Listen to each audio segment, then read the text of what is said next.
Before we start the video, I want to give another quick disclaimer. It seems like I'm doing this in front of almost every video I make now, but I am trying another microphone yet again. I am still looking for the right microphone. Every time I make a video, I get comments or messages from people saying, "Great video, but you sound like you're in a wind tunnel," or "Great video, but your mic sucks." So today I borrowed a microphone from Rock Band from a friend of mine, and I'm going to give that a shot, see if I like it. And leave me a comment if you have an idea of a decent mic I could get for not too much money, or just if you think this mic worked out fairly well. So, on to the video. Hello everyone, and welcome to another Advanced Warfare video. In this video, we'll be taking a look at the Asm1 submachine gun, talking about the best class setup for it. And this is kind of an interesting gun. By now everyone knows that there has been a huge patch done to Advanced Warfare. If you're watching this significantly later, I'm talking about the first patch, which the ball was nerfed and the SMGs were buffed and the H-bar was nerfed. And the Asm1 got the severe Hans and Franz treatment in this patch. It went from being a subpar weapon that you could play with but were at a disadvantage to being possibly the best gun in the game, and certainly most versatile gun in the game. And so when I'm talking about best class setup, there really isn't a best class setup for the Asm1. What you have is three different setups. I'm going to give you three different setups. You're going to have the ultimate up close and personal setup. You're going to have the best mid-range the best mid-range SMG setup, and then I'll give you the one that I use and prefer in the game. And so the first thing you want when setting up a class for a close quarters combat is the best fire rate you can get. That's why the Ball 27 was so dominant when the game first started, because it's got, you know, this incredible fire rate. And close quarters combat is prevalent in the game, so everybody who wanted to do well was using the Ball 27 and taking advantage of that crazy fire rate.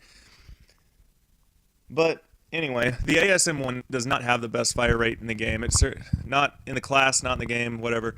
However, the Speakeasy variant has a +2 buff to fire rate, and that is not with rapid fire. You can put rapid fire on top of that, so the Speakeasy variant essentially gets +4 fire rate compared to the standard Asm1. And on top of that, it's a freaking Tommy gun. I mean, how awesome is that? If they come out with a Sammy Davis Jr. skin, I'm buying it. I'm just saying right now, I've never bought any cosmetic BS DLCs from this game, but if they come out with Sammy Davis Jr. in a zoot suit and I can use a Tommy gun, it's gonna happen. Just saying.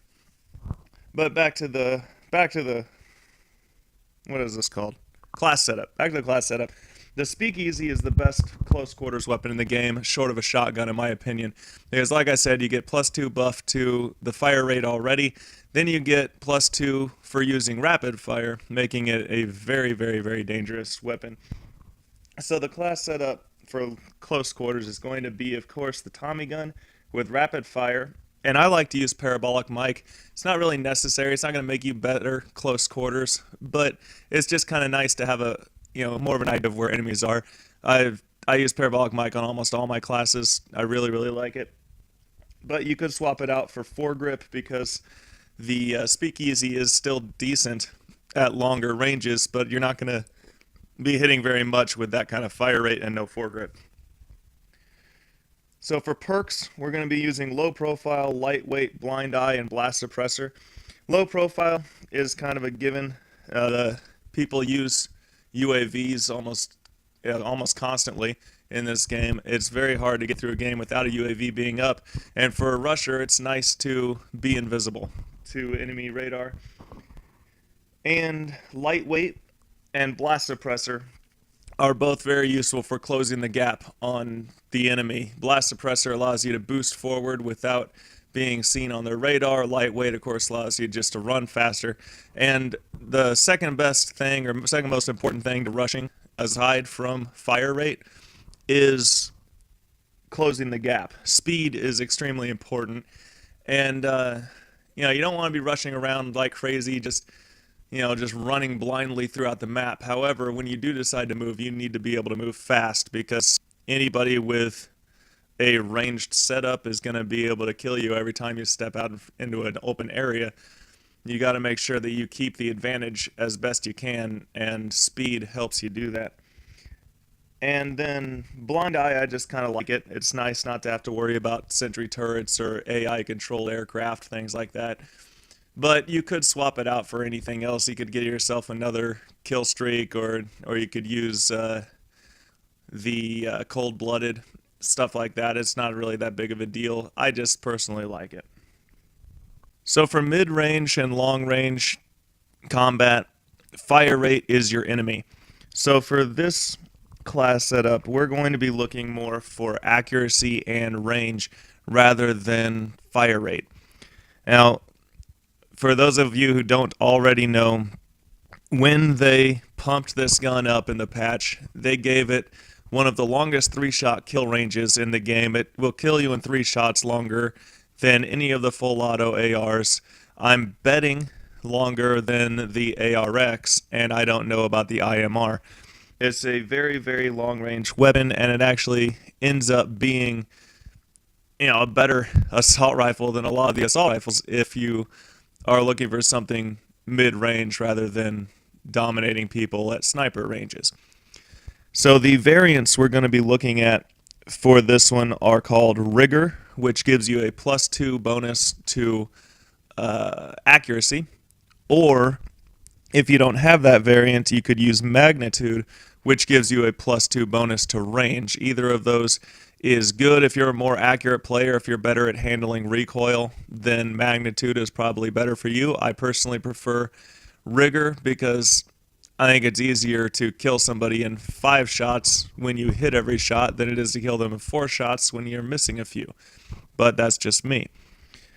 So the attachments we're going to use are going to be the advanced rifling for added range and foregrip for added accuracy. I also throw extended mags on here because the magazine size is a strength of the ASM1. You're talking about 67 rounds with extended mags, which is just a huge number. And so I prefer to use extended mags just because it's taking advantage of the strength of the ASM1. But you don't have to. It would cost you 2 extra slots in your Pick 13 system to use extended mags because you're using foregrip and advanced rifling already, and I do not suggest getting rid of either of those. You could also throw on parabolic mic or a red dot sight or something like that if that's what you prefer, but that's just my 2 cents. For the perks, I'm realizing now that I have these written out in front of me that the perks are actually going to end up being the same among all 3 class setups. We got low profile, lightweight, blind eye, blast suppressor. That's my favorite perk setup right now.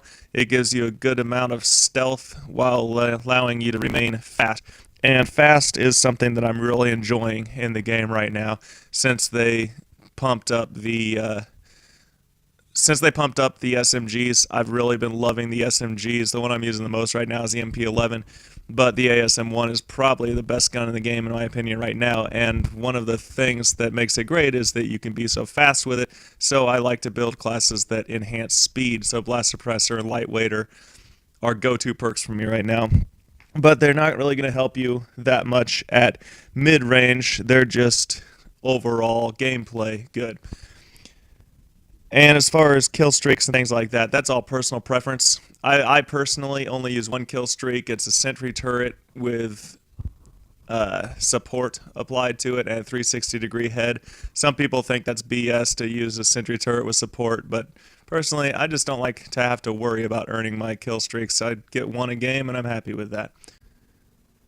So my tryhard class setup for this game at the moment now, and I don't use it a whole lot because I don't try hard a whole lot. I like to use fun guns. I mentioned earlier I'm using the MP11 a lot, and the MP11 is a huge disadvantage gun. You're not winning many gunfights with that thing. It's a 4-shot kill, blah blah. This isn't the MP11 video. So my tryhard class setup, going back on topic, is the ASM1 Rigger variant, which gives you +2 accuracy with no real downside. And the attachments I use are foregrip, extended mags, and rapid fire. And that's going to leave me, foregrip gives me accuracy, making me better at mid to longer ranges. The rapid fire makes me a lot better up close. And there's not very many weapons that can compete with it with rapid fire up close, especially outside of the SMG category. And extended mags is just fun to have. It's nice not to have to worry about ammo very often. And then, of course, that makes me use the primary gunfighter wildcard perk. For my my perks, I like to use low profile and lightweight with perk 1 greed, blind eye and cold-blooded with perk 2 greed, and blast suppressor. And my kill streak I've already touched on is the support sentry turret with a 360-degree head. And the perk setup I'm using, basically, I've already gone over it, but it keeps me stealthy, lets me not have to worry about silly things like, heat vision scopes. I can't remember what they're called, right? Thermal scopes. I don't have to worry about thermal scopes. I don't have to worry about sentry turrets. I don't have to worry about aircraft and things like that. It's just kind of nice to not have to think about those things when I'm trying to win gunfights and stay alive and get good scores. And the sentry turret I mentioned earlier, but that really is, if you know where to put that thing, you can get 5 or 6 kills out of a sentry turret. It's really nice, especially for TDM and kill confirmed, which are my favorite game modes. But even in something like domination, the application of a sentry turret is pretty obvious. You just put it near one of the flags and watch the kills rack up, or you use it as backup while you capture a flag, things like that. It's a very, very useful thing, and I've started liking some of the kill streaks more than I used to. I'm realizing that the Warbird and the Paladin are actually a lot better than I had initially thought, and I still really hate the what's it called? The system hack, horrible kill streak. They're talking about nerfing it. What they really should do is just remove it from the game. It's a piece of crap. I hate it. But the ultimate kill streak, in my opinion, right now is a sentry turret. I think it's the best one in the game. If used correctly, it helps you a lot in objective game modes. It just helps you get a better score in Slayer game types. It's a lot of fun. So you may have noticed that some of the gameplay in this video is edited. That's something new I'm trying out. I got a couple decent gameplays with this gun, and I was thinking I'm going to use those for my commentaries, and then I actually watched them and realized there's a few really good moments, but there's a whole lot of downtime and just running around not seeing anybody. So I decided to go ahead and combine the two videos together. And if there was any point where there was 20 seconds without action, I cut that 20 seconds out. So I hope that works out for you. If you didn't like it, let me know and I won't do it again. And thanks for listening and watching. Hope you enjoyed the gameplay and commentary. Be sure to catch my future videos. And until my next video, adios. Got torn up out there.